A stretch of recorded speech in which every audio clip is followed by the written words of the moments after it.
Welcome back here with Storyboard. Now, it's no secret that consumption of video content is rapidly moving from traditional television and movie screens to devices that allow video streaming via the internet. And though India is still awaiting the arrival of over-the-top viewing services like Netflix and Hulu, sites like YouTube and local efforts by broadcasters are already whetting the appetite of viewers. So how are media agencies equipping themselves for these changes, and where do they see consumption patterns heading in the future? WPP-owned agency GroupM's Chief Digital Officer Rob Nauman answers all these questions in an interview with Storyboard editor Anant Rangaswami.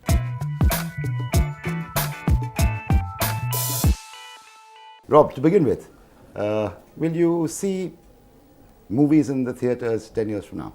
Yes. You would? I think you will. I think movies in the theatre remain a unique consumption experience. I think there's an event quality about going to movies. I think it's the defining display experience of content.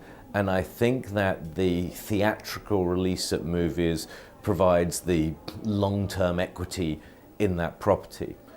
I think, though, that the kinds of movies that are going to get made may change a little, and you'll see something of a bifurcation, and you'll see many smaller budget movies made in the future, and you'll see a smaller number of very big budget movies, and the studios who are making those movies will be thinking of their potential as franchises right from the off. And if they think there's only one picture to make, it's unlikely they'll be spending $200 million making a single picture. When it comes from the theatres to television, for example, will we be watching films on television 10 years from now?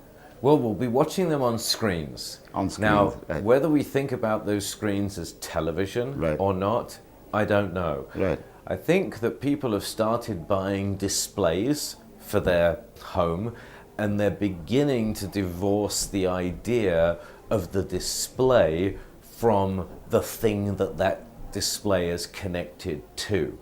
And so there are still many people with cable, there are still many people with satellite, but increasingly, as we all know, there are many people consuming over the top via a wireless or other broadband connection. So as a marketer, where would I put my money on if I had to take a punt on where this is headed? For example, would I enter into a long-term relationship with a TV channel, or should I get into a relationship with, say, a Netflix? Well, so far, Netflix hasn't made a lot of room for advertisers. Netflix, as someone said, is rather like the British nuclear deterrent. It's completely dependent on subs. And Netflix looks like it'll stay that way for quite some time. But the business model of Netflix is going to be interesting to watch evolve. They made a series which many of your viewers and certainly most of my acquaintances know, called House of Cards, that ran this year, starring Kevin Spacey, which has been a considerable commercial success for Netflix and changed the way people think in a couple of ways. It's the first time Netflix themselves have invested and became a competitor for talent and creating original content. But maybe most profoundly in the change, they released all of the episodes of House of Cards in one go to appeal to this new appetite, which I think people have come to call binge viewing. I don't think Netflix started binge viewing. I think iTunes started binge viewing, or maybe even before that when people were buying DVD box sets. But this seems to be something of a new pattern in consumption, and it's a new pattern that doesn't help advertisers a great deal. Which is what I was going to ask. If Netflix or people like Netflix take away the eyeballs and cause viewers to consume without advertising, you've got to look for other content to sort of bride your advertising on. So the first place you look, if you're an advertiser, is you look at things that can't be consumed in a time-shifted way, or won't be consumed in a time-shifted way. We're here now heading towards the semi-final stage of the IPL, and nobody's binge viewing the IPL. No one's going to be watching the box set of the IPL. They're going to be watching the IPL live or maybe delayed. They'll be doing the same with the Academy Awards, the same with the National Football League, the same with the FA Cup final and the EPL, which all of those things have in common, apart from the Academy Awards, is sports.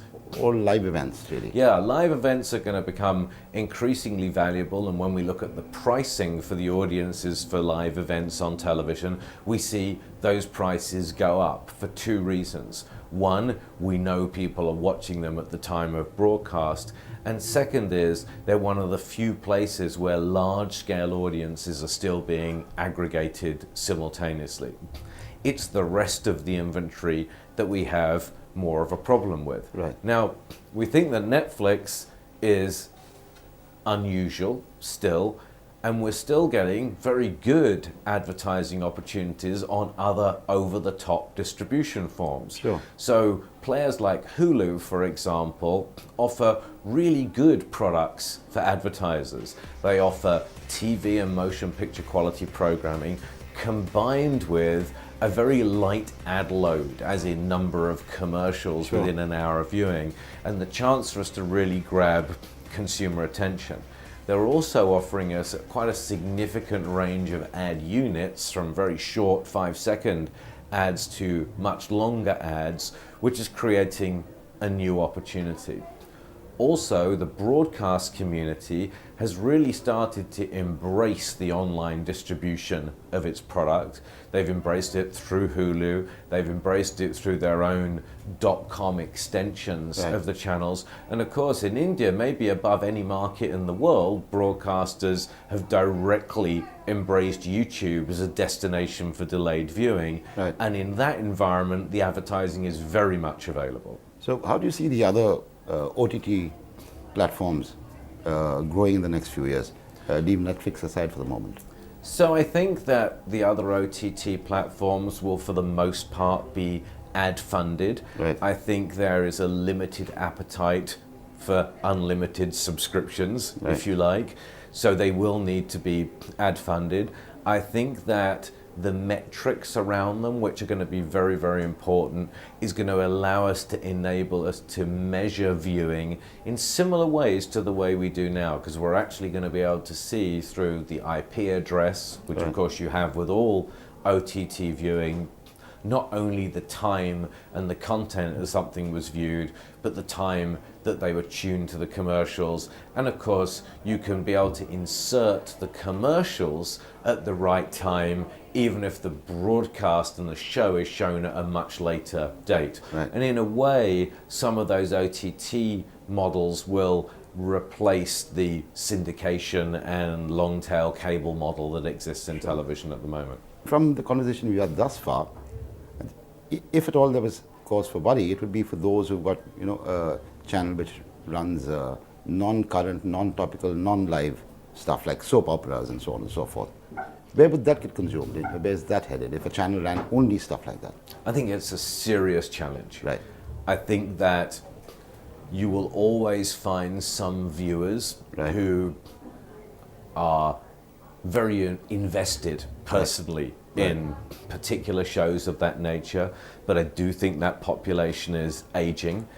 I think that when devices come into the home that are used by other family members and different choices are presented to them, the attachment to some of those programs will be reduced.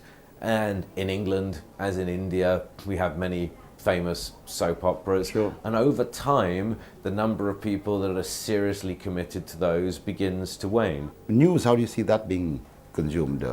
Is it going to be consumed on television at all? I think that television news has to provide depth and texture, and there will always be an audience for that. I think television news will have to provide authority, and authority doesn't always mean serious. And so I'll give you maybe an unusual example of a news channel, or I think of it as a news channel, which to most people's minds is not a serious news channel, but to many people carries the news they care about, which is TMZ, a channel in the US. And given the importance of celebrity in the society you read about now, in the society we live in now, there's only one place people turn when the rumor starts about the illness or death of Michael Jackson or whoever it may be. And actually TMZ has a pretty good track record of being a very accurate reporter. I think there's going to be some news outlets that survive and do very well over time. I think the BBC will continue to be an authority around the world. And I think many newspapers are becoming multimedia outlets for news around the world and will prosper through the addition of video and audio and new graphics and new information design of the news and become the new generation. So I think The Guardian in the UK, the New York Times, the Financial Times and so forth are evolving their products in really impressive ways to remain contemporary. The big challenge is the half-hour, 6 in the evening news telecast. Appointment television, yes. Yeah.